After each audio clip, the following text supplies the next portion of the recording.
Hi, I'm Gloria Keith, again with Action Speaks, reading from Action Speaks Black Community Newspaper. And this time we're going to read from June 1983. Of course, which I am the publisher and editor, and in most cases, the reporter. This Action Speaks June issue highlights, as you see here, Born Darker, Not Dumber. Also, we have Let's Deal with the Issues, Housing and Education. Before we read this particular issue, I want to read an article or commentary that was found in the Panama City News Herald in reference to Action Speaks during the course of our radio shows on two stations, WDLP and WPCF. Action Speaks, a Black Christian organization, presents a radio broadcast that takes place each Sunday on WDLP from 8:30 to 8:45 a.m. and again on WPCF from 4:30 to 5 o'clock p.m. Author, my deceased husband, and Gloria Keith, director and producer of the broadcast, will be rendering music with positive Christ-like messages promoting a positive Christian image for the Black community of Bay County. This week's presentation will feature dedication of a Christian workshop held August 23rd with well-known musician and author Willie Eva Smith of San Francisco, California, who directed the workshop. 12 songs, which were introduced during the workshop, will be featured in segments. Christians from the community participated in the workshop.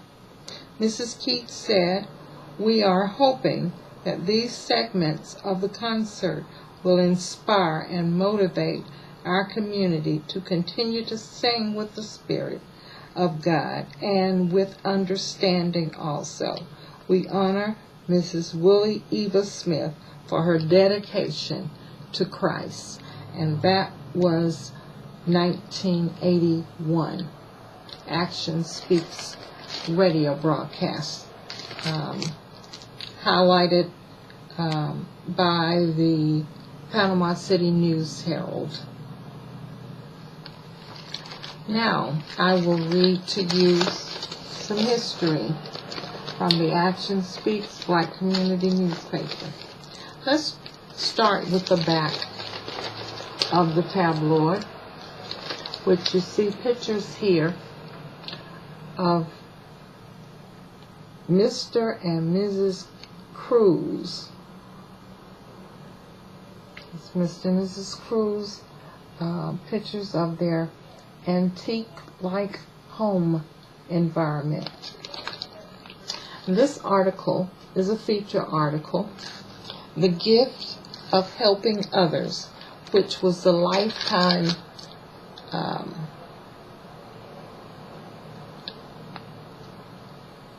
activities of the Cruzes, was to help people who were in need of help in any way. The gift of helping people. Mr. and Mrs. Cruz talked to Mrs. Keith, yours truly, of their trip to Germany while sharing pictures. Give without malice, strife, hate, and selfishness, but with love, joy, peace, and consideration, and your needs and desires will be met. This must be the motto of Frazier and Geraldine Cruz. Walking into their home, you may get the feeling that you have arrived in that beautiful place you so often dream of. Most people don't quite understand me, said Mrs. Cruz. I have a God-given talent for giving, and God blesses me in return. I don't be expecting anything, but my desires are unselfish because whatever we have, we share. The Cruzes own a business where they buy and sell used furnishings and clothing so that those less fortunate can have an opportunity to acquire some of their needs and desires without paying extreme price or costs. Mrs. Cruz has a shop at the foot of the hill on 11th Street, and Mrs. Cruz opens up her shop next door to her home on 8th Street. They were both inspired as children to share whatever you have and others and with others, and God will bless you. They recently visited their daughter and new granddaughter in Germany, which they enjoyed very well. But Mrs. Cruz said, I'd rather live here in the States and continue to help the people here who need our help than to make my home in Germany. Don't ever wonder how your needs can be supplied and your wants granted. Just follow the pattern of the Cruzes and share with others, especially the less fortunate, what you have, and you will be blessed. The key is to give from your heart, expecting nothing in return. That was an article in the Action Speaks Black Community newspaper, June 1983.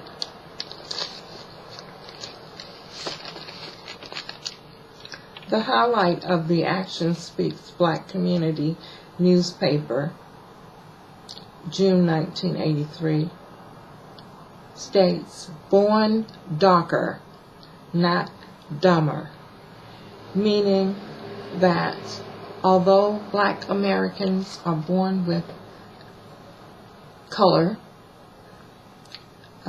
different shades of color, that doesn't mean that our brain doesn't work appropriately.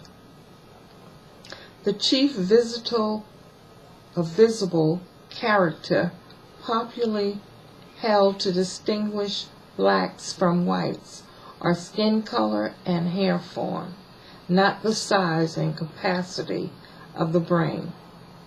Due to a lack of understanding as well as national interest in the Black American, many issues exist and have existed far too long in our society.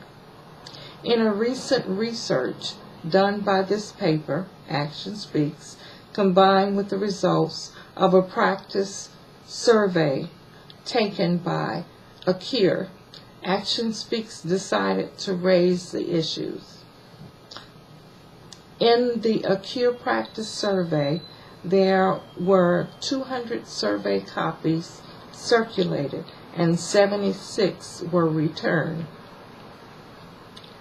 The survey requested that members of the community check under the social, economic, and physical factor columns the most critical issue facing the community.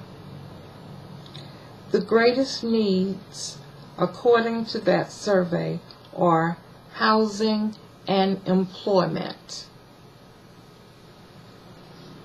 Action Speaks followed this survey by personal interviews with members of the Black community concerning these problems. We found that the base of all problems was a lack of knowledge, informal and formal, partially due to a lack of sensitivity in leadership representation. Though there are federal, state, and local funded community-based organizations and individual personnel paid by one means or another to assist in positive efforts of reaching the poor, the poverty-stricken communities, and providing them with ways and ideas of progression for deteriorating conditions physically, economically, and socially, these issues have not been noticeably dealt with or resolved as of June 1983. The recommendation of this newspaper that belief yet exists in the area, with the deteriorating conditions of the Black community being prevalent, it is difficult to prove otherwise, but we must. Many people know that Blacks are not inferior to white. There are whites in this community who actually believe also the statement is a myth. But there is no one better qualified to prove this myth a lie but Black people themselves. The time is at hand when the Black people of Bay County must stand strong and rational in proving the story of Blacks being inferior to whites, to the white race, is a lie. The only lasting ways of proof is to start at the base, which is increasing the knowledge of the total community. Those that know must share knowledge with those that don't know. If one takes a stand for right, then others must stand with him or her group. We urge you to write to your city, county commission and express your dissatisfaction of the overall condition of our community, or write to the paper and say, I agree with your approach to the immediate issues facing the Black community.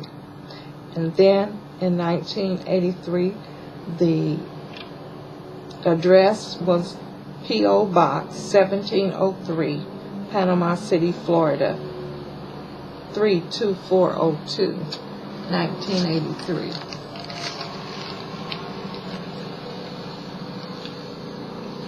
The subtitle, let's deal with the issues.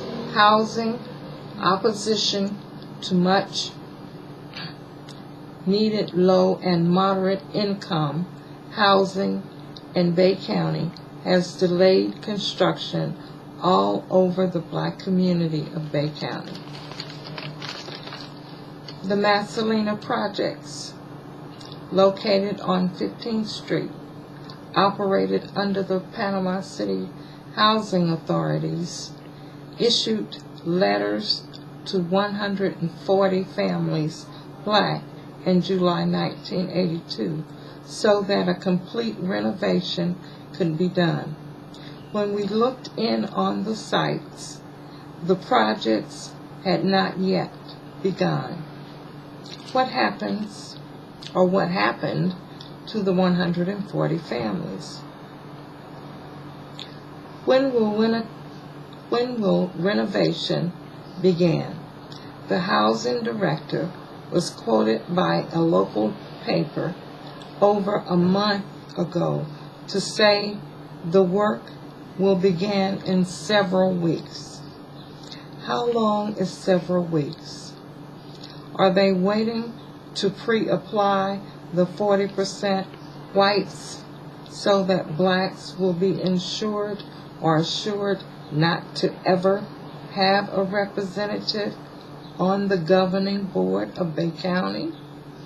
How much selfish politics is connected with this situation?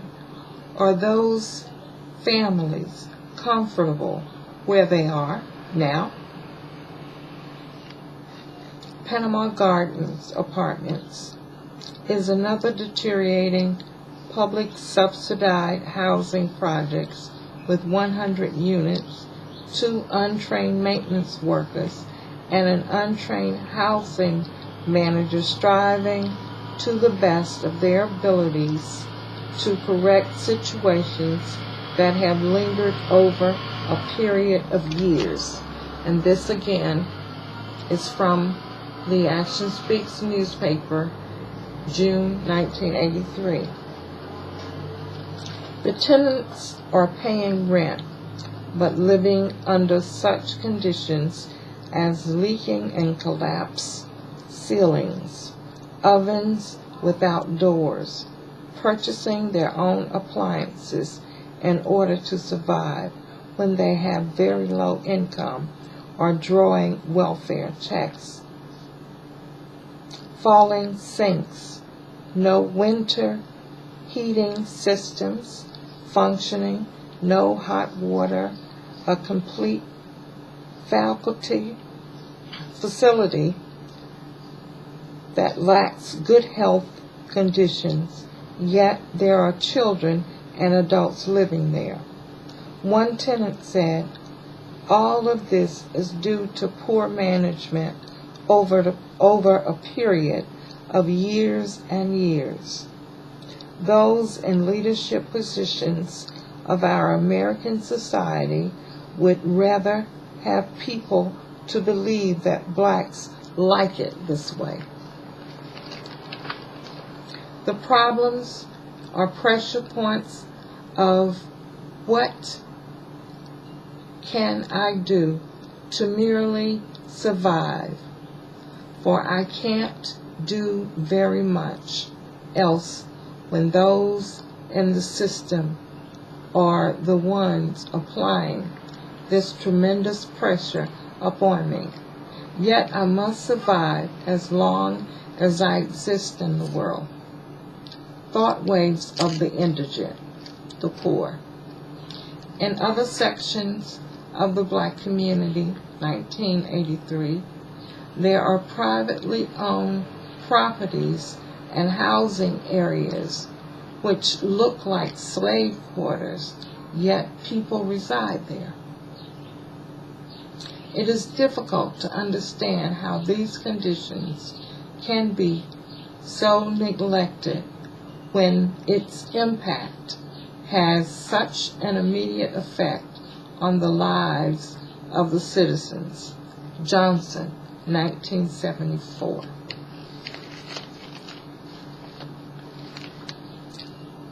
Action Speaks Black Community newspaper also covered education. In this section of the featured article, June 1983, Action Speaks Black Community newspaper. Education.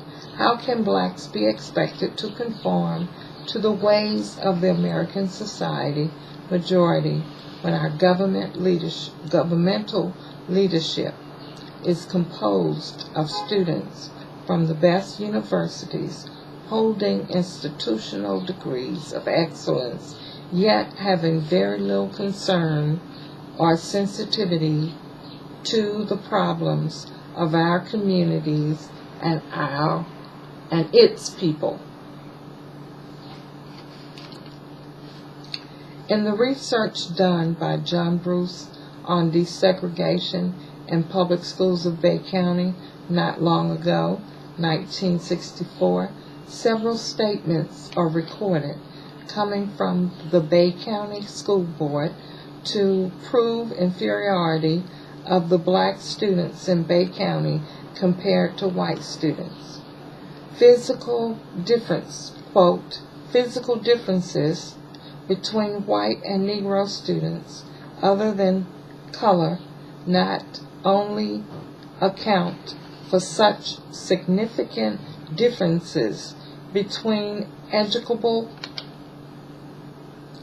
as to demand separate education, but such differences account for significant variations in social behavior and differences in proficiencies in areas directly related to school achievement and school progress as to require classification based thereon in order to afford any reliable intelligence or honorable application of the 14th Amendment of equal protection of the law. Those statements came from a paper written by John Bruce, an activist in the Bay County community. Okay, we will stop there today and reading history from the Action Speaks Black Community newspaper. History of and in the black communities of Bay County. Thank you again. I'm Gloria Keith with Action Speaks. Have a great day.